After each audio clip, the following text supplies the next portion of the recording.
Para além da versão original em inglês, o novo Rei Leão também tem uma versão dobrada em português e para falar dela tenho comigo as vozes de Simba e também da Nala. Manuel Moreira, Soraya Tavares, obrigado por terem vindo.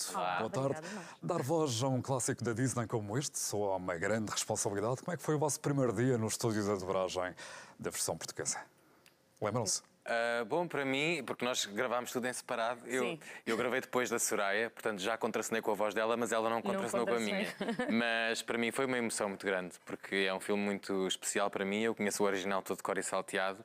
No primeiro dia que eu me vi na cabine a dobrar estas cenas foi uma emoção muito grande. E as canções, acho que é sempre especial quando gravamos as canções, não é? Sim, e quer dizer, nós já sabemos já tudo de cor quase. Pelo menos nas canções eu já conhecia, portanto... Também tinhas uma ligação especial à original. Também faço 25 anos como o filme. Muito bem. Vi mais tarde, mas conheço muito bem as letras e as personagens e então eu acho que vai ser estranho ver de repente o filme e ser a minha voz.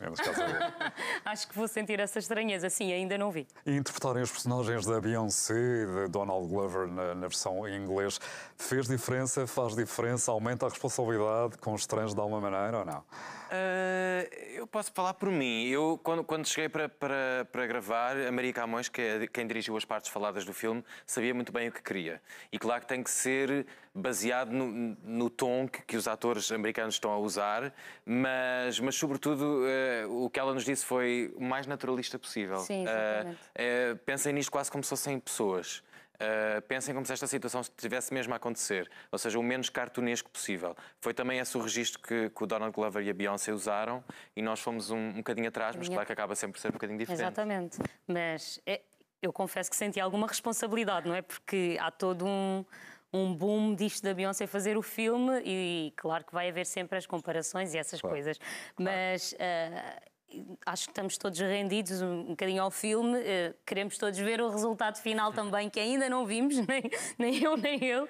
Nós vamos ver ao mesmo tempo que as pessoas todas. Exatamente, vamos ver todos ao mesmo tempo. Para além de tudo isso, vocês ainda tiveram aqui um desafio extra que foi interpretar os personagens, mas também cantar em personagem, o que não é absolutamente normal em dobragens em Portugal. Não? Em alguns filmes o que acontece é que são atores que fazem as partes faladas e depois são cantores que fazem as partes cantadas e no filme original de há 25 anos isso aconteceu. Mas agora não. O Roderick não cantava, por exemplo. Mas agora não. Nesta versão eles quiseram mesmo que os atores que cantassem, que fossem os mesmos que interpretam as partes faladas. Foi isso que fizeram na versão americana e é isso que nós fazemos aqui também. Os atores, os protagonistas pelo menos são todos os que falam, são os que cantam também e isso dá uma fluidez e uma verdade muito grande à história, não é? Sim, eu acho que acaba por ser um bocadinho diferente para nós, porque as músicas também completam, não é? Neste caso, as músicas também são texto, não é? Portanto, acabam por ajudar bastante ser a mesma pessoa a fazer. Claro. Já percebemos que vocês são ambos fãs do filme original e, obviamente, estão empolgados com este remake. Na vossa opinião, porque é que o Rei Leão animado se tornou um clássico da animação da Disney e hoje é um filme transversal a tantas gerações? Eu sinto que em Portugal, primeiro foi a primeira dobragem portuguesa que tivemos, portanto, por si só foi logo um marco.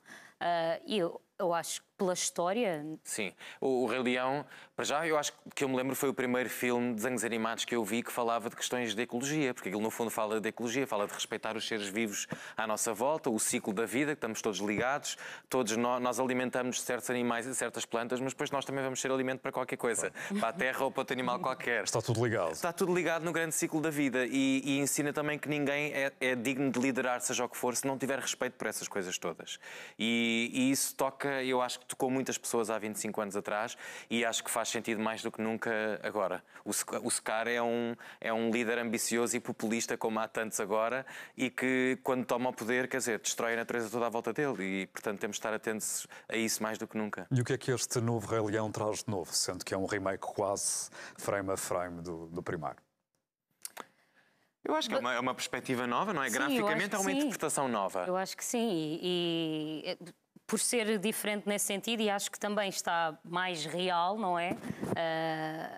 Portanto, eu acho que é isso que vai trazer de novo e poder contar a história outra vez para outras idades. Este filme é um bocadinho mais longo do que o original. Portanto, tem algumas cenas originais. O filme acho que tem quase mais meia hora do que o outro.